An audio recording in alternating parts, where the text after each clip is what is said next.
Welcome to a new Plus Magazine discussion from English Plus Podcast. Okay, let's unpack this. Imagine stepping into a world of, grand ballrooms, complex social rules, but also groundbreaking science happening right alongside it. Right, it's quite a mix. We're about to dive into a story that honestly feels like it could be ripped from a novel. We're talking about a figure who saw the future of computing when, the most advanced machines were still brass gears and levers. It's hard to even picture now. Exactly. So this deep dive is all about Augusta Ada King, Countess of Lovelace, or just Ada Lovelace, as history mostly remembers her. We've been looking at some really fascinating material about her life, specifically a magazine article that lays out her pretty extraordinary journey. And it's a journey that definitely needs a deep dive. Ada Lovelace is often called, and rightly so, world's first computer programmer. Which sounds impossible, right? For the first half of the 19th century. Totally impossible on the surface. But the insights in the magazine article, they really show why she earned that title. It was through this kind of conceptual leap that was just, astonishingly ahead of its time. Mm-hmm. Her story is this incredible fusion of super rigorous logic and, maybe surprisingly, a deeply imaginative mind. It really is that blend that makes her so compelling, I think. So our mission today, using this Plus Magazine article, is to pull out the most important nuggets. We want to explore her unique background, which is quite something. Oh, definitely.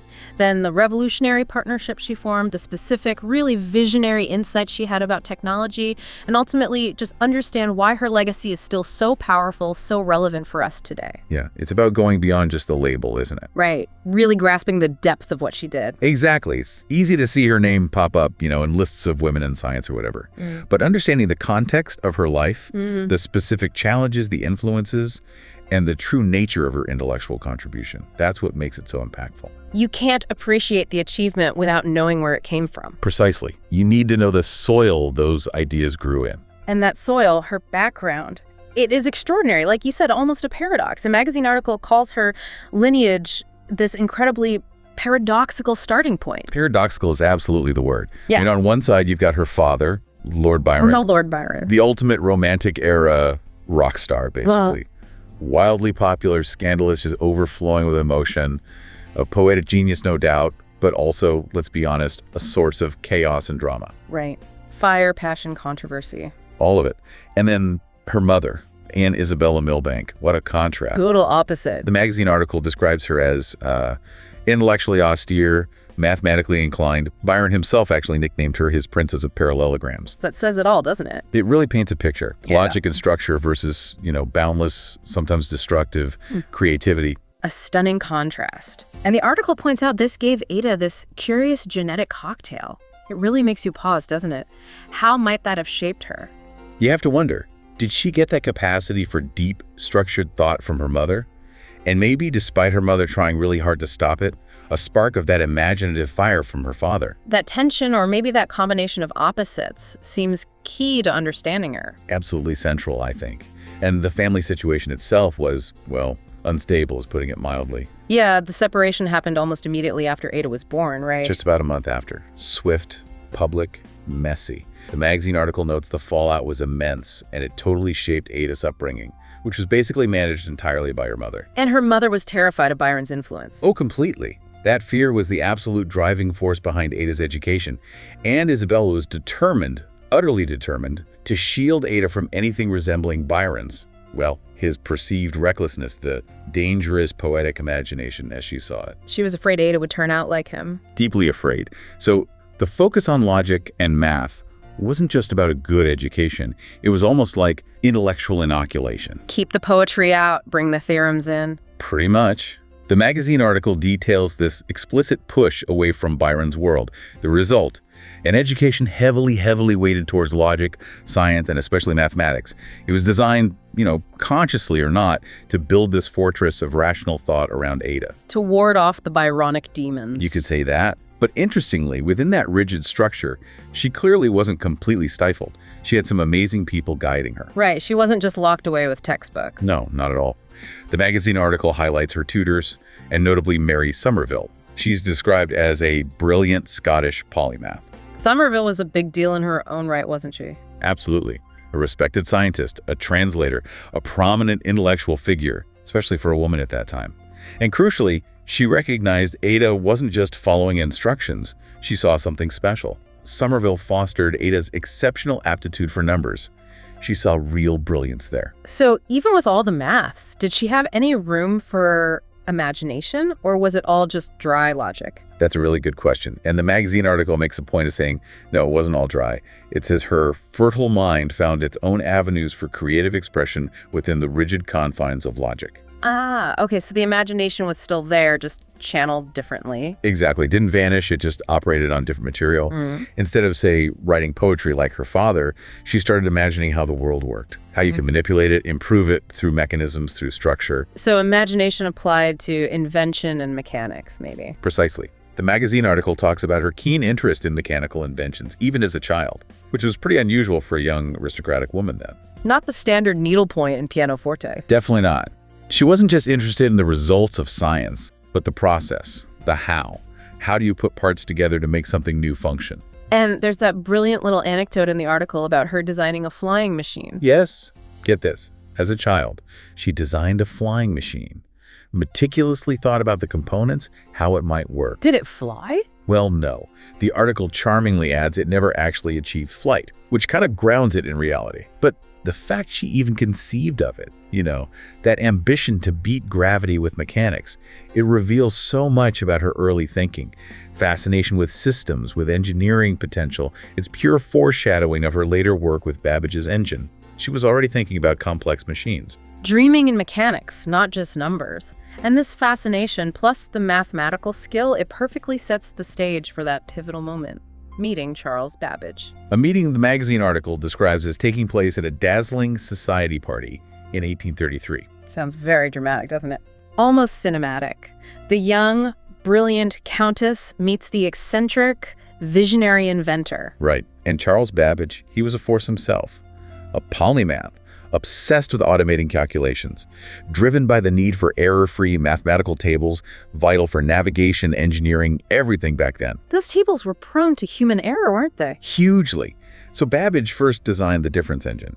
The magazine article mentions this as the precursor. It was amazing for its time, designed to automatically calculate polynomial functions, make those tables accurately. But it was limited. It was. It could only do one main type of calculation, though it did it well. But Babbage's mind, it was already leaping ahead towards something much, much bigger. The analytical engine. Exactly. And as the magazine article makes crystal clear, this wasn't just a better difference engine. It was a totally different beast, a fundamental conceptual leap. Babbage envisioned a machine that wasn't stuck doing one thing. It could be instructed to perform any calculation or sequence of calculation. A general-purpose computing machine. That's the key difference. Absolutely critical distinction. And the concepts Babbage designed into it, they sound incredibly modern. Like what parts? There was the mill. You can think of that as like the processing unit where the actual sums happen, the arithmetic. Okay, the mill is the CPU. Got it. Pretty much. And then there was the store. That's where numbers, the data, and intermediate results could be held. So, memory. Essentially, yes. Yeah. The store is the memory, holding information to be retrieved by the mill as needed. Okay, mill for processing, store for memory. How did you actually tell it what to do? How did you program it? That's the really clever bit. Babbage planned to use punch cards. Punch cards, like from looms. Exactly. Borrowed straight from the Jacquard loom, which used cards to control the weaving patterns. Babbage adapted it. He envisioned two sets of cards. Operation cards told the mill what to do, add, subtract, etc. And variable cards told it where in the store to get the numbers and where to put the results back. So the cards dictated the whole sequence. That sounds like programming. It was programming. It's amazing, isn't it? Reading sequences of cards meant you could change the cards, change the program, make the machine do a different task. That's the general purpose heart of it. This was far ahead of its time. Couldn't even get it built, right? Right. Funding issues, technical challenges, but also, honestly, difficulty explaining its true potential. Most people just saw a fancy calculator. Babbage saw more. But Ada saw it too. Babbage found in her a kindred spirit. Why her? What did she grasp that others didn't? I think the article suggests it was her unique ability to see beyond the numbers. Others focused on faster calculations. Ada, with that blend of math training and, that imaginative spark, she saw the underlying structure. The machine manipulating symbols according to rules from the cards. Not just numbers, but symbols. Yes. She saw it wasn't just an engineering marvel, but a machine for processing logic. Babbage recognized she understood the profound implications, the conceptual depth, in a way few others did. She was thinking about the software potential, not just the hardware. Seeing the abstract possibility within the mechanics. And that abstract potential is what she absolutely nailed in her famous notes. Absolutely nailed it. The magazine article details her work around 1842-43. There was this Italian mathematician, Luigi Minabrea, who wrote an article in French about the analytical engine after hearing Babbage speak. Okay. Ada was asked to translate this into English. Simple enough task, you'd think. But not for Ada. Not for Ada. For her, the translation was just the jumping off point. The foundation for her real contribution, as the article puts it. Exactly. She didn't just translate, she added her own notes. Extensive notes. And the scale of these notes is kind of mind-blowing. The article says they were extensive and ended up being 3 times longer than the original text itself. Just stop and think about that. The original article was about the machine. Her notes exploring its potential were 3 times longer. Wow. Which tells you how much she had to say. The magazine article rightly stresses these weren't just explanatory notes, they were revelatory. They revealed a vision for this machine that went way beyond Babbage's main focus and certainly beyond Minabrea's description. And this is where we get to her single most profound idea, right? The conceptual leap that really defines her place in history. This is the core of it. Her massive insight was seeing that the machine could manipulate any kind of symbol, not just numbers. Okay, explain that a bit more. Well, up till then, calculators, even Babbage's engine initially, were about crunching numerical values. Adding, subtracting, multiplying numbers. Ada realized because the engine used punch cards for data and instructions, it wasn't fundamentally limited to numbers. If you could represent anything symbolically on those cards. Like letters or musical notes. Exactly. She wrote about the possibility of the machine composing elaborate and scientific pieces of music if notes could be represented symbolically.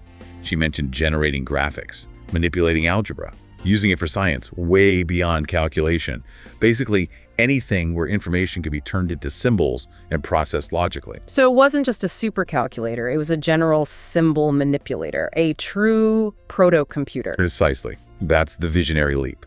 Seeing a machine built for sums and realizing it could potentially create art or handle abstract logic. That's genuinely incredible foresight for the 1840s. Breathtaking, really. The magazine article stresses she was predicting applications that wouldn't be feasible for 100 years until electronic computers came along.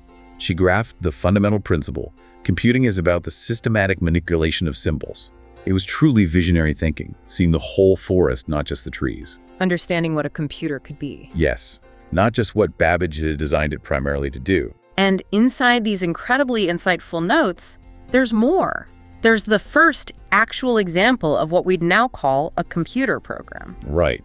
The magazine article explains that within Note G, I think it was, she detailed an algorithm specifically designed for the analytical engine. And an algorithm, in this context, the article says, is basically a step-by-step sequence of operations for the machine to follow. Yeah, the recipe. Yeah. The exact instructions to get a specific result. And the specific recipe she wrote out was for calculating Bernoulli numbers, which are apparently quite complex mathematical things. They are. And yes, the algorithm for calculating Bernoulli numbers is laid out meticulously in her notes. This sequence of instructions, this detailed method she outlined for the analytical engine, is widely considered the first computer program ever written. Even though the machine itself was never finished, it never actually ran the program. Exactly. That's crucial. It wasn't about the code executing. It was about the concept of programmability being demonstrated.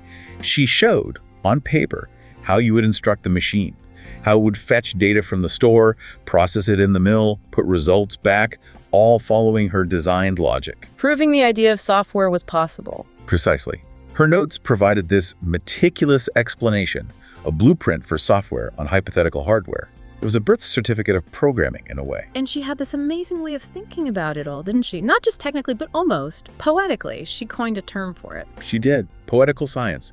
What a perfect phrase for her mind, right? The magazine article explains she saw this deep connection, this interplay between scientific discovery and imagination. Which kind of goes against how we often think of maths and science as purely logical, maybe even dry. Totally against that stereotype. For Ada, math was anything but dry. The magazine article describes her view, math, as this profound language of the universe, a tool not just for sums, but for unlocking secrets, expressing underlying truths, finding beauty. She saw elegance and creativity within the rigor. And she used that amazing analogy mentioned in the magazine article, comparing the analytical engine to something else entirely. The loom, this is my favorite part too. She didn't just see gears and levers, she saw a loom. Specifically, the jacquard loom. Which used punch cards to weave complex patterns, right? Flowers, leaves. Incredibly intricate, beautiful patterns, all automated by those cards. Ada envisioned the analytical engine as a loom weaving algebraic patterns in the same way. So the loom's cards guide threads into physical patterns, and the engine's cards guide numbers and operations into logical algebraic patterns. Exactly. Isn't that brilliant? It elevates the machine beyond just arithmetic. It suggests it's creating complex, structured, potentially beautiful arrangements of symbols based on logic, just like the loom creates beautiful arrangements of thread based on a template. It connects the mechanical, the mathematical, and the artistic. It shows she saw the creative potential inside algorithmic thinking, which is just extraordinary. And it was this combination, the deep technical understanding, the visionary foresight, and this kind of artistic perspective on it all that earned her that fantastic nickname from Babbage. It did.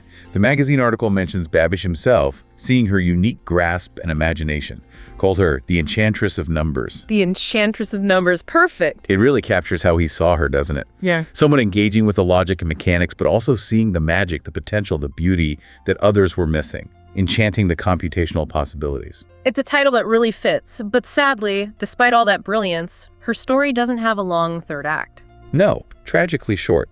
She died very young, only 36, in 1852. And the cause was uterine cancer. Yes. And then there's that incredibly poignant detail the article mentions. She died at the exact same age her father, Lord Byron, had died. 36. That adds such a layer of sad symmetry, doesn't it? A really somber echo. And because her life was cut short, and maybe even more because her ideas were just so far ahead of the technology of the time, her amazing work in those notes, it just remained largely unrecognized during her lifetime. People just weren't ready for it in the 1840s or 50s. The world wasn't there yet. Not even close. The analytical engine, as we said, was never fully built. Without the hardware, the genius of her software concepts couldn't really be demonstrated or appreciated widely. The magazine article explains her contribution wasn't truly unearthed and recognized until the mid-20th century. When electronic computers actually started being built. Exactly. With the dawn of electronic computing, her notes suddenly became foundational texts for computer scientists and historians of technology. People were grappling with how to program these new electronic beasts, how to think about algorithms, their potential. And they looked back and found she'd already been there, conceptually. Pretty much. They found this woman from the 1840s had already articulated so many core ideas.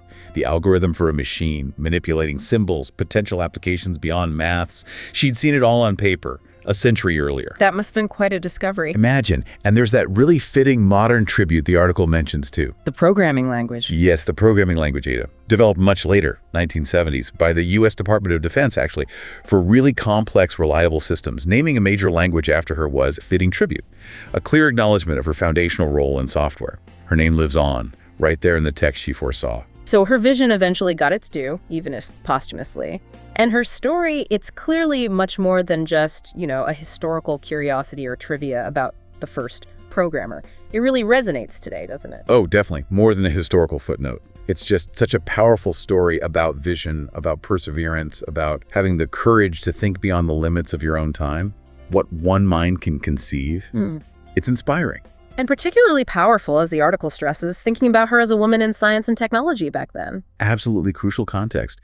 19th century England, opportunities for women in serious intellectual work were incredibly restricted. Female intellect often just dismissed or confined to domestic spheres. Right. So for Ada, an aristocratic woman, to get that intense scientific education, to grapple with Babbage's complex ideas, to collaborate with him, and then to publish work of such depth, even using her initials, AAL, perhaps partly for credibility, was just extraordinary in itself. She was breaking molds just by doing the work. Completely. She defied societal expectations profoundly. Her story is a huge inspiration and maybe a reminder of all the talent historically lost, because society put up barriers based on gender. Brilliance doesn't care about gender, even if society does. Exactly. And her story also brilliantly illustrates the power of intersection. How real breakthroughs often happen when you bring different fields or ways of thinking together. Not staying in one silo. Right. For Ada, it was that unique mix, The rigorous math and logic combined with that imaginative capacity, maybe from Byron, maybe just nurtured differently, that let her see the analytical engine's potential. The poetical science. That's it. She wasn't just a mathematician. She could blend the analytical with the imaginative, the technical with something almost artistic. That interdisciplinary view let her see connections others missed. So her legacy isn't just for computer scientists. No way. Her story should inspire aspiring scientists, engineers, and indeed, anyone who dares to think differently. It's a call to embrace diverse perspectives, look for unusual connections, and have the guts to articulate visions that might seem impossible right now. And tying it back to that core message from the article, the biggest leaps often come not just from building better machines. Right. It's not only about the clever engineering, though Babbage was clearly brilliant at that. The magazine article really emphasizes that the truly profound advances often need that imaginative leap first, that poetical science that envisions what could be long before you can actually build it. The idea is the seed. Precisely. Ada Lovelace provided that crucial early conceptual seed for general-purpose computing, for programming. She saw the potential for machines to follow instructions, manipulate symbols, laying the groundwork for our entire digital world long before silicon was even a thing. So, yeah, the next time any of us are using a computer, running software, even just scrolling on our phones, we're interacting with ideas that were partly dreamed up by a 19th century countess. That's a powerful thought, isn't it? The magazine article leaves us with that image, remembering her as the enchanting visionary who saw the digital future before it was even a glimmer in the silicon eye. She wasn't just the first programmer. She was one of the very first to truly grasp what computing could become, thanks to that amazing blend of logic and imagination. It really makes you wonder, doesn't it? In our own time, with AI and everything advancing so fast, where will the next truly revolutionary leap come from? Is it just going to be more powerful processing? Or does it need that Ada Lovelace spark again, that fusion of deep technical understanding with, well, almost poetic insight? Maybe, as her story suggests, you always need both. The Babbage and the Enchantress. A question for our time for sure. And this was another Plus Magazine discussion from English Plus Podcast. Stay curious and never stop learning.